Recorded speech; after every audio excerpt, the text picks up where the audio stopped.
Aloha Synergists. This one is about the process, the journey.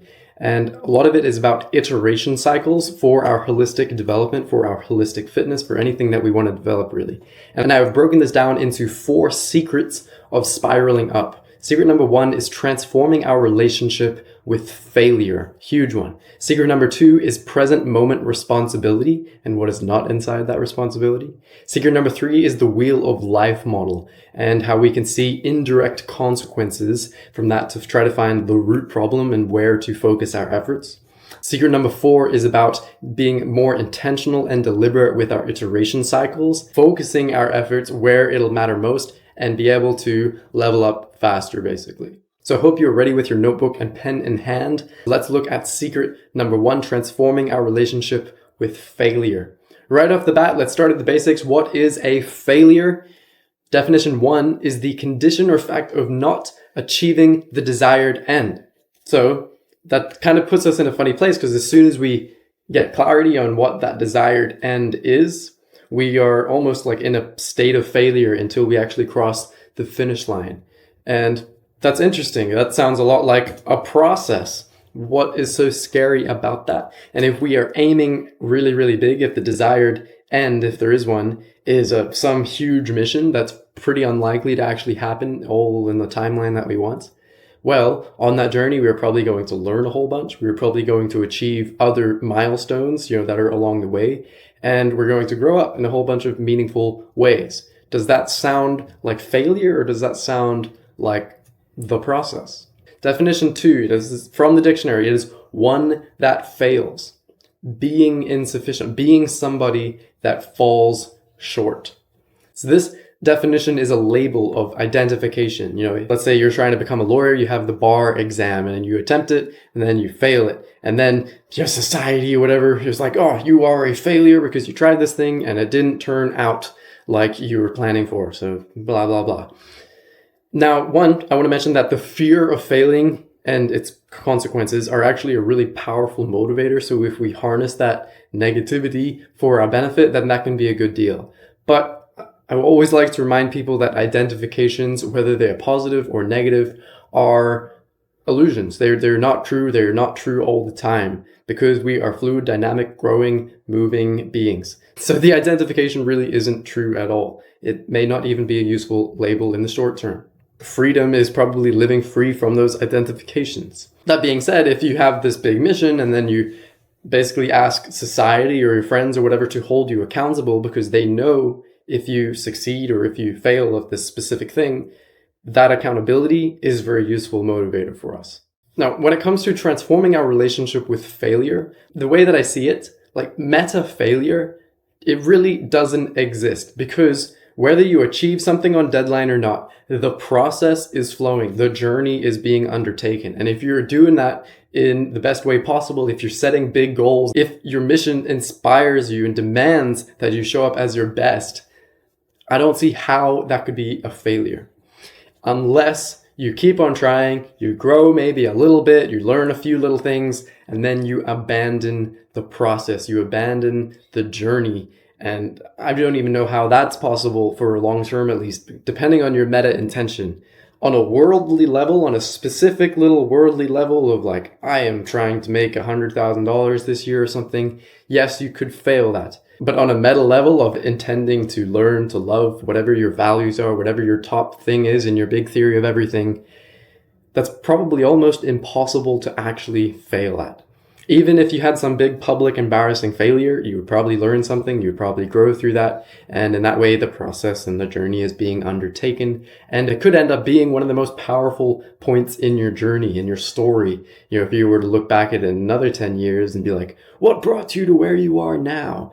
And if people admired that, then you'd be like, well, I had this huge failure. Was that a failure? Or was that just another stepping stone in the process? Our fitness journey is the same way.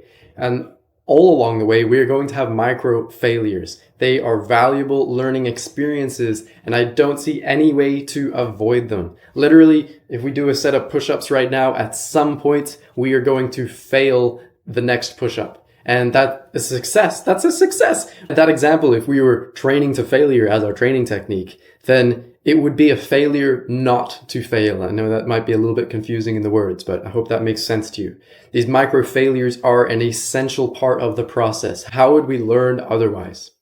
Remember, our experiences and our experiments, they give us valuable data. They are something to be grateful for, even if they are uncomfortable, like that last push-up in your sets. It might be uncomfortable, but that's where we learn something. That's where we grow in an important way. And as another bonus, when we get close to failure, and especially in a more maybe public way, we usually become wiser, a little bit more careful, and a lot more compassionate to other people maybe going through a similar thing. Like, all of us are failing in certain areas of life, and some people take it a lot more dramatically than others. If we have experienced bigger failures ourselves, and maybe even like the ridicule that comes with that, then we can have a heart open and be more compassionate and more helpful to other people that inevitably go through similar stages on their journey. That sounds like learning something, like having a more complete understanding. That could be considered a victory, right? A little phrase I like to have living in my head when I'm doing uncomfortable, difficult things with a high risk of failure is that uncomfortable failure is the price we pay up front for the abilities, wisdom, and outcomes that are eventually realized. And there's certain types of failure, like failure during an exercise set, where we never like transcend it entirely, but we certainly do change our standards. When it used to be maybe 5 push-ups until we couldn't do another one with good form, maybe one day it'll be 50 push-ups that you can do without breaking good form. That is a huge difference. That is a huge success. But guess what? You still get up to push up 50 number 1 and you cannot complete it. It's still a failure on that little micro level. And it's one that we are grateful to experience. We know it's making us better. So I hope this is already marinating in there and changing your relationship with failure into something that you can be grateful for, even if it is slightly uncomfortable. Knowing that temporary or small failures are totally a possibility, we can kind of choose our own adventure on the spectrum. And we probably don't want to be at 100% on either of these options, but here is how I like to break it down. On option 1, on one side of the scale here, we have low risk options, basically. An example of this might be trying to juggle in your bedroom with 3 hacky sacks or something. If you fail, if you drop a hacky sack, it doesn't matter. Nobody knows. Nothing is damaged. Even if you drop it on your head, it doesn't hurt. This is very, very low consequence, right? And so it's playing it safe. Let's say maybe you never even told anybody that you were going to start juggling. You could just totally give up on juggling. It wouldn't matter. Nobody would care. It wouldn't even be considered a failure, except maybe in one little part of your own heart. And so that's why I say that like these low risk failure options, they're often personal. Nobody really knows about them except for you. There might be a little tiny bit of accountability from a friend or something, but they're not really a big deal. It is a lot more relaxed, which could help performance in some situations where you just kind of want to play with it. It's like deliberate play. You want to see what comes out of that. And this is totally a good option in certain cases. However, it does have a lower likelihood of outcome success if you have some big grand outcome that you are aspiring for. And while this is great for playing, for experimenting with little things, it may not have enough energy in it to realize significant transformation, which is why on the other side of the spectrum, we climb up towards this option 2, this high risk area. And this can put a lot more energy into it because there are potentially severe consequences. If we mess up, if we do not do our best, if we do not balance everything with our challenge and our skills and have everything working in as organized of a way as possible, then things could go really, really badly. And extreme sports is one example of this, all the dangerous stunts and whatnot.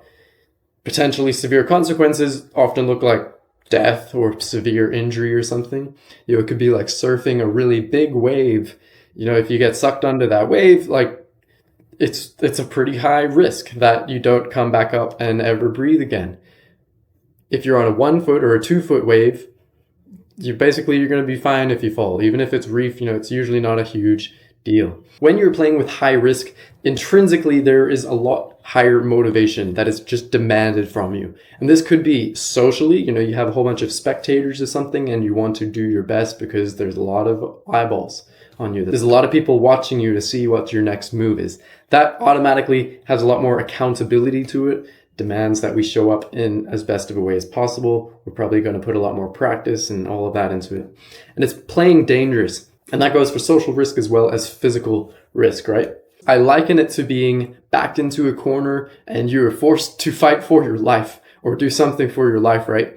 As opposed to you're just kind of hanging out with a friend, and on a jiu-jitsu mat or something, and it's a lot lower risk. You might be practicing the same skills, but the situation is very, very different. The consequences are very, very different.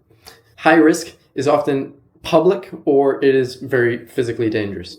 Some entrepreneurs recommend burning your bridges, at least to a certain degree, because that means you've got no way to go back and you're forced to make it work. And it's high risk, right? You burn your bridges, you've got no escape route except to make this startup work and start pumping money. Otherwise, you can't pay payroll and you go bankrupt yourself and whatnot. That can work for people that just need that motivation, that drive. It might go to a point where they become really unhealthy and unbalanced in other areas of life because this has become so important because they really did back themselves into a corner that way. Remember that high risk pretty much always has high accountability, even if it's just personal accountability to not die when nobody's going to be there to save you.